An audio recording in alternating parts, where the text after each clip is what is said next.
Bugun men juda muhim masalani tushuntirib beraman. Chiroq uchun yangi hisob kitoblar, suv tariflaridagi o'zgarishlar va pensiya oshirilishi oddiy oilaning oy oxiridagi xarajatiga bevosita ta'sir qiladi. Bu ma'lumot faqat pensionerlar yoki kommunal to'lov qiladigan uy egalari uchun emas. Har bir xonadon uchun kerak. Chunki hisoblagich kimning nomida bo'lishidan qat'iy nazar elektr, suv va daromad masalasi har birimizning cho'ntagimizga tegadi. Shuning uchun videoni oxirigacha ko'ring. Hozirroq kanalga obuna bo'ling va like bosib qo'ying. Chunki men bugun qaysi joyda ortiqcha to'lov chiqishi mumkin, qaysi holatda odamlar adashib qoladi, qaysi hujjatlarni tekshirish kerakligini oddiy tilda tushuntiraman. Avval qanday edi? Ko'pchilik yillar davomida kommunal to'lovlarni oddiy usulda to'lab kelgan. Oy oxirida hisoblagich ko'rsatkichi olinadi. Ilova yoki kassaga kiritiladi. Qancha chiqqan bo'lsa shuncha to'lanadi. Lekin amaliyotda bitta katta muammo bor edi. Odamlar tarifning qanday hisoblanayotganini, ijtimoiy norma bormi yoki yo'qmi, qarzdorlik qayerdan paydo bo'lganini, eski ko'rsatkich bilan yangi ko'rsatkich orasidagi farq nima sababdan oshib ketganini har doim ham tushunmas edi. Endi vaziyat o'zgaryapti. Elektr energiyasi bo'yicha ayrim xonadonlarda iste'mol miqdoriga qarab hisob-kitob yanada aniqroq ko'rinishda yuritilmoqda. Suv bo'yicha ham tariflar, hisoblagich mavjudligi yoki mavjud emasligi, yashovchilar soni, sovuq suv va oqova suv xizmati alohida hisoblanishi kabi masalalar odamlar uchun muhim bo'lib qoldi. Pensiya bo'yicha esa oshirilish bo'lsa, odamlar darhol bitta savol beradi. Mening pensiyam qancha oshadi? Qachondan qo'limga tegadi? Bank kartaga tushadimi yoki naqd beriladimi? Ustama ham oshadimi? Men bu masalani 3 ta alohida blokda ko'rib chiqaman. Birinchisi, chiroq hisoblarida nimaga e'tibor berish kerak? Ikkinchisi, suv tariflarida odamlar ko'p adashadigan joylar. Uchinchisi, pensiya oshirilganda kimning puli qanday o'zgarishi mumkin? Elektr energiyasi bo'yicha eng muhim narsa shuki, har bir xonadon o'zining real iste'molini bilishi kerak. Men tajribamda ko'p ko'rganman. Odam oyiga 20 kilovat ishlatyapman deb o'ylaydi. Lekin aslida muzlatkich, konditsioner, elektr pech, dazmol, suv isitgich, kir yuvish mashinasi va telefon zaryadkalari bilan birga iste'mol 250 yoki 350 kilovatga chiqib ketadi. Keyin hisob kelganda odam nega bunchalik ko'p deb mayron bo'ladi. Masalan, oddiy bir oilani olaylik. Xonadonda 4 kishi yashaydi. Uyda bitta muzlatkich doimiy ishlaydi. Televizor kechqurun dard soat yo'qiladi. Kir yuvish mashinasi haftasiga 3 marta ishlaydi. Dazmol haftasiga 2 marta ishlatiladi. Yozda konditsioner kuniga 5 soat ishlaydi. Qog'ozda bu narsalar mayda ko'rinadi, lekin oy yakunida har biri qo'shilib boradi. Ayniqsa konditsioner, elektr plita, elektr suv isitgich va isitish moslamalari hisobni keskin oshiradi. Agar yangi hisob tizimida iste'mol bosqichlarga ajratilsa, masalan, ma'lum miqdorgacha bir tarif, undan oshgan qismga boshqa tarif qo'llansa, odamlar uchun eng muhim vazifa oylik limitni nazorat qilish bo'ladi. Men buni juda oddiy misol bilan tushuntiraman. Tasavvur qiling, siz oy boshidan 2000 kungacha bitta 1000 kilovat ishlatdingiz. Oy tugashiga yana 10 kun bor. Agar uyda elektr isitgich yoki konditsioner ko'p ishlasa, qolgan yan kunda yana 100 kilovat sarflab yuborishingiz mumkin. Shunda oy oxirida hisobsiz kutgandan balandroq chiqadi. Muammo tarifda emas, nazorat qilinmagan iste'molda bo'ladi. Bu yerda kim ko'proq e'tiborli bo'lishi kerak? Birinchidan, ko'p xonali uylarda yashaydiganlar. Ikkinchidan, elektr plita ishlatadigan xonadonlar. Uchinchidan, konditsioner va elektr isitgichdan ko'p foydalanadiganlar. To'rtinchidan, uyda kichik sex tikuv mashinasi, muzlatgichli savdo faoliyati yoki boshqa doimiy elektr ishlatadigan ishborlar. Bunday xonadonlarda maishiy iste'mol bilan ish faoliyati aralashib ketadi. Natijada kommunal hisob oddiy oilanikidan ancha baland chiqadi. Kim unchalik xavotir qilmasligi mumkin? Agar sizning xonadoningizda gaz plita bo'lsa, konditsioner kam ishlatilsa, elektr isitgich yoqilmasa, suv isitish gaz orqali bo'lsa, odatda iste'mol keskin oshib ketmaydi. Lekin bu umuman tekshirmaslik kerak degani emas. Chunki noto'g'ri kiritilgan ko'rsatkich, eski qarzdorlik yoki hisoblagichdagi texnik xato har qanday xonadonda uchrashi mumkin. Men odamlarga doim aytaman. Har oy bir xil sanada hisoblagich ko'rsatkichni suratga oling. Masalan, har oyning ilk kuni ertalab telefoningizga rasmga oling. Rasmda raqamlar aniq ko'rinsin. Keyin ilovadagi ko'rsatkich bilan solishtiring. Agar hisob 300 kilovat deb chiqsa, lekin sizning hisoblagichingiz bo'yicha farq 2000 kilovat bo'lsa, darhol murojaat qilish kerak.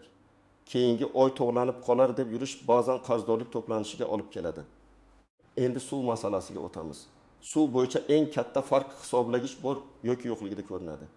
Hisoblagich bor xonadon odatda real ishlatgan suvga to'laydi. Hisoblagich yo'q xonadonda esa hisob yashovchilar soni belgilangan me'yor va hududdagi tarif asosida chiqishi mumkin. Shu sababli ikki qo'shni bir xil uyda yashasam, biri kamroq, biri ko'proq to'lashi mumkin. Masalan, 3 kishilik oilada hisoblagich bor. Ular oyiga 9 kub metr sovuq suv ishlatdi. Agar har bir kub metr bo'yicha tarif belgilangan bo'lsa, hisob shunga qarab chiqadi. Lekin boshqa xonadonda hisoblagich yo'q. Ro'yxatda 5 kishi turibdi, amalda 2 kishi yashaydi. Bunday holatda hisob real yashayotgan odamga emas, ro'yxatdagi yoki belgilangan tartibdagi ma'lumotga qarab kelishi mumkin. Natijada odam men buncha suv ishlatmadim deydi. To'g'ri ishlatmagan bo'lishi mumkin. Lekin hujjat bo'yicha tizim boshqacha hisoblagan bo'ladi. Suvda yana bir nozik joy bor. Sovuq suv alohida, oqova suv alohida hisoblanadi.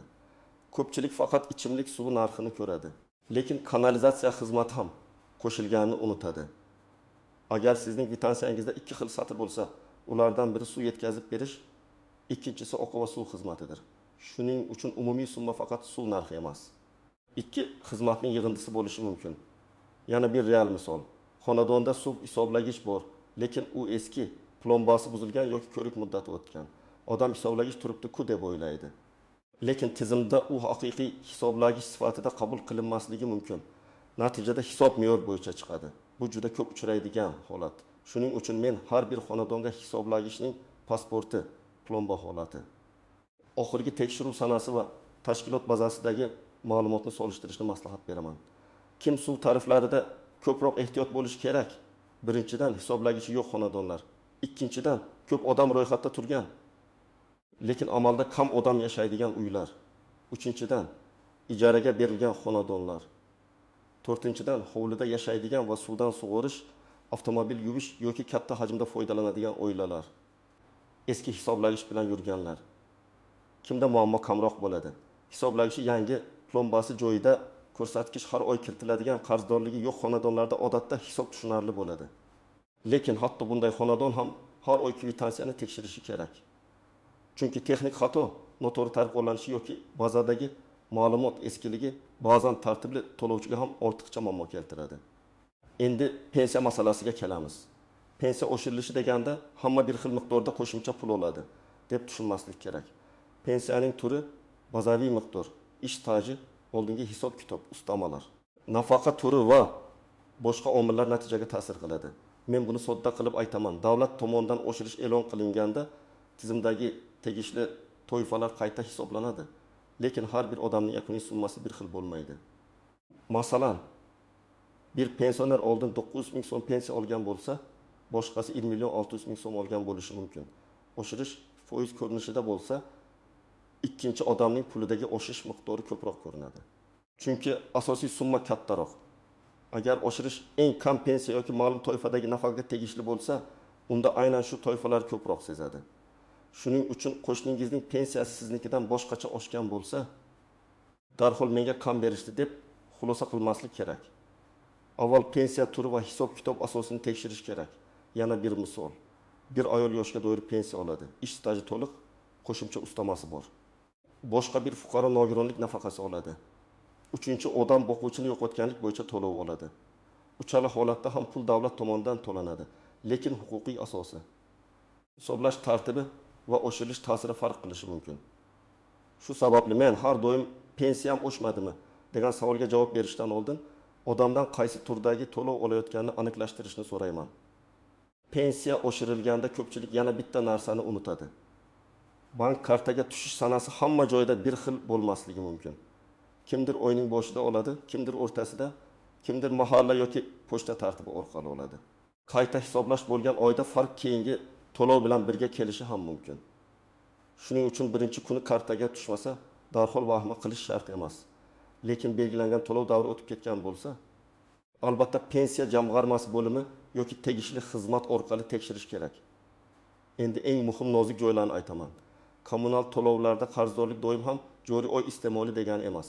Ba'zan eski qarz, penya qayta hisoblash. Hisoblagich almashtirilgandagi farq yoki oldingi oyda noto'g'ri kiritilgan ko'rsatkich sabab bo'ladi.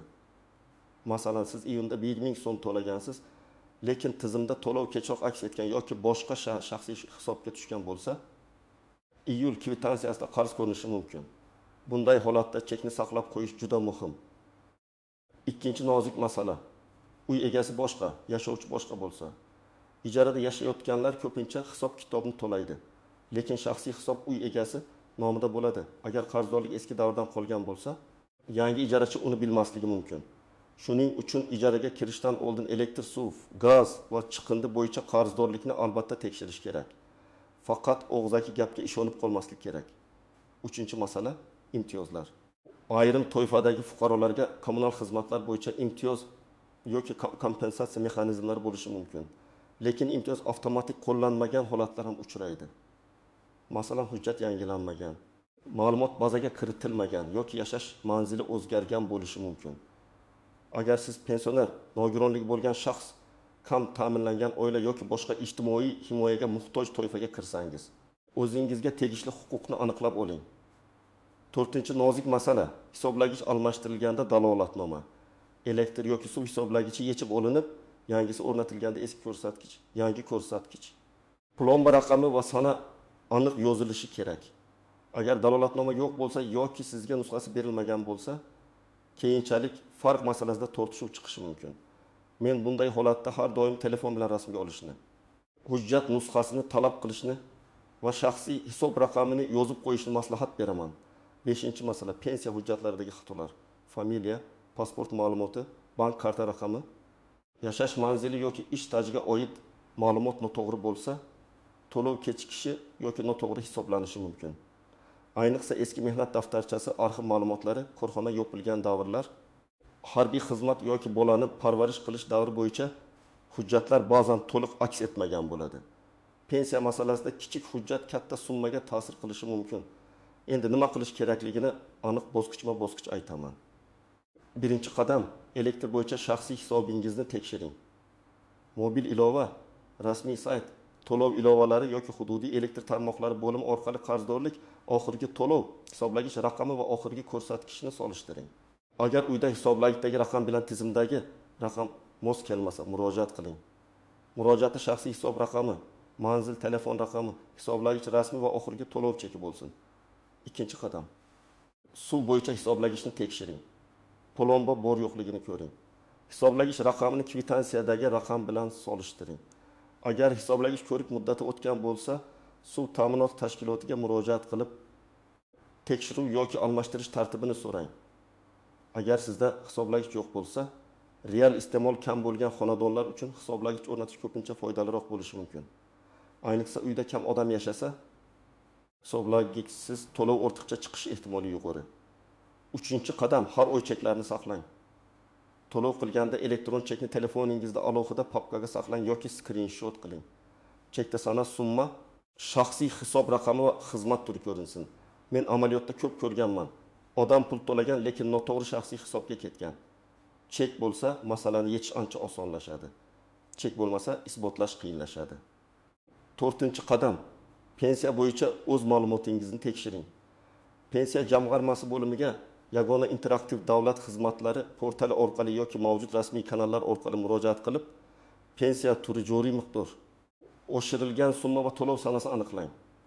O'zingiz bilan pasport yoki ID karta, pensiya guvohnomasi bo'lsa, bank karta ma'lumotlari, ish stajiga oid hujjatlar, zarur bo'lsa mehnat daftarchasi nusxasi va arxiv ma'lumotlarini oling. 5-chi qadam, agar summa noto'g'ri deb o'ylasangiz, og'zaki bahs bilan cheklanib qolmang, yozma murojaat qiling.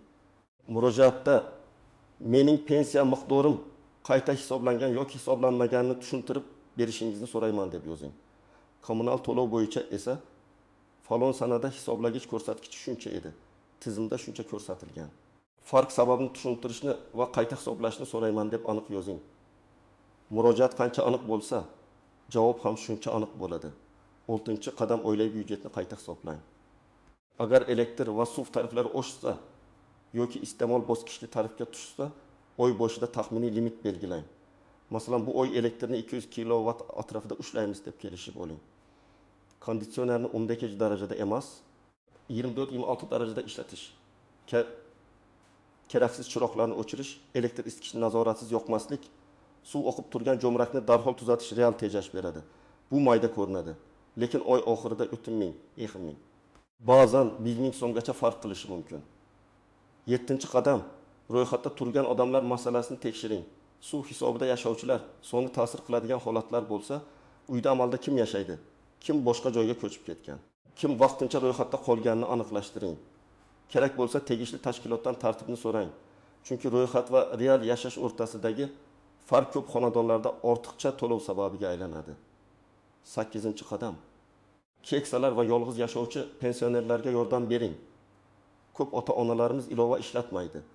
SSMSni tushunmaydi. Hisoblagich rasmga olishni odat qilmagan. Natijada ular ortiqcha to'lov yoki qarzdorlikni kech bilib qoladi. Agar oilangizda pensioner bo'lsa, oyiga bir marta ularning elektr, suv, gaz chiqindi va pensiya tushumlarini tekshirib bering. Bu yordam nafaqat pulni, balki asabni ham asraydi. Men yana bir nechta oddiy vaziyatni ko'rsataman. Birinchi vaziyat. Hovlida 5 kishilik oila yashaydi. Suv hisoblagich yo'q. Yozda tomorqa sug'oriladi, avtomobil yuviladi, suv ko'p ishlatiladi. Bu holatda hisoblagich o'rnatilsa ham iste'mol katta chiqishi mumkin. Chunki real suv sarfi yuqori. Demak, bu oilaga birinchi maslahat suvni nazorat qilish, oqib turgan quvurlarni tuzatish va sug'orish vaqtini tartibga solish bo'ladi. Ikkinchi vaziyat. Ko'p qavatli uyda 2 nafar pensioner yashaydi. Hisoblagich bor, suvni kam ishlatadi. Elektrda faqat muzlatgich, televizor va chiroqlar ishlaydi. Bunday oilada eng muhim narsa tarifdan qo'rqish emas, balki hisobning to'g'ri yuritilishini tekshirish. Chunki real iste'mol kam bo'lsa, katta summa chiqsa, demak yoki qarzdorlik bor, yoki ko'rsatkich noto'g'ri, yoki boshqa texnik sabab bo'lishi mumkin. Uchinchi vaziyat, yosh oila ijarada yashaydi. U egasi hammasi toza deydi. Lekin 2 oydan keyin elektrdan eski qarz chiqadi. Bunday holatning oldini olish uchun ijaraga kirgan kuni barcha hisoblagichlarni rasmga olish, shaxsiy hisoblarni tekshirish va imkon bo'lsa, uy egasi bilan yozma kelishuvda kirish sanasigacha bo'lgan qarzdorlik uy egasiga tegishli deb belgilash kerak. 4-vaziyat. Pension ayol pensiyasi oshganini eshitadi, lekin kartasiga eski summa tushadi. U darhol menga oshirish bermadi deb o'ylaydi. Aslida qayta hisob keyingi to'lov davrida yoki qo'shimcha farq bilan tushishi mumkin. Lekin belgilangan muddatdan keyin ham o'zgarish bo'lmasa, u pensiya jamg'armasiga murojaat qilib yozma tushuntirish olish kerak. Og'zaki gap bilan yurish masalani cho'zadi. Birinchi xato, odamlar faqat umumiy summaga qaraydi. Kvitansiyani satrma-satr o'qimaydi. Aslida qaysi xizmat qancha bo'lganini, qarz bormi, pensiya bormi, qayta hisob bormi shuni ko'rish kerak. Ikkinchi xato, hisoblagich ko'rsatkichini yozib bormaslik. Agar sizda har oyga rasm bo'lmasa, nizoli holatda o'zingizning gapni isbotlash qiyin bo'ladi. 3-xato, to'lov chekini saqlamaslik. Elektr yoki suv uchun to'langan pul boshqa hisobga tushib qolsa, chek eng muhim dalil bo'ladi. 4-xato, pensiya oshirilishini hamma uchun bir xil deb o'ylash. Pensiya turi va hisoblash bazasi farq qilgani uchun yakuniy summa ham farq qiladi. 5-xato, muammo chiqqanda juda kech murojaat qilish. Qarzdorlik 20 so'm bo'lganda hal qilish oson. 500 ming so'mga aylangandan keyin esa hujjat, qayta hisob, izoh va vaqt ko'proq ketadi. Bugungi masalaning mohiyati shuki, chiroq bo'yicha yangi hisoblarda iste'molni nazorat qilish kerak. Suv tariflarida hisoblagich va yashovchilar soni katta rol o'ynaydi. Pensiya oshirilishida esa har bir fuqaroning holati alohida hisoblanadi. Men ekspert sifatida sizga eng muhim tavsiyani beraman. Hech qachon faqat odamlar shunday deyapti degan gapga tayanmang. O'z shaxsiy hisobingizni, o'z hujjatingizni, o'z kvitansiyangizni va o'z pensiya ma'lumotingizni tekshiring. Agar hisob noto'g'ri bo'lsa, rasm, chek va hujjat bilan yozma murojaat qiling. Agar pensiya oshishi bo'yicha savol bo'lsa, pensiya jamg'armasidan aniq hisob kitobni so'rang. Agar suv yoki elektrda ortiqcha to'lov chiqayotgan bo'lsa, sababini aniqlamasdan turib indamay to'lab yuravermang. Sizning hududingizda chiroq hisobi yoki suv tarifi bo'yicha qanday o'zgarish sezildi? Pensiya oshishi sizga yoki ota-onangizga qanday ta'sir qildi?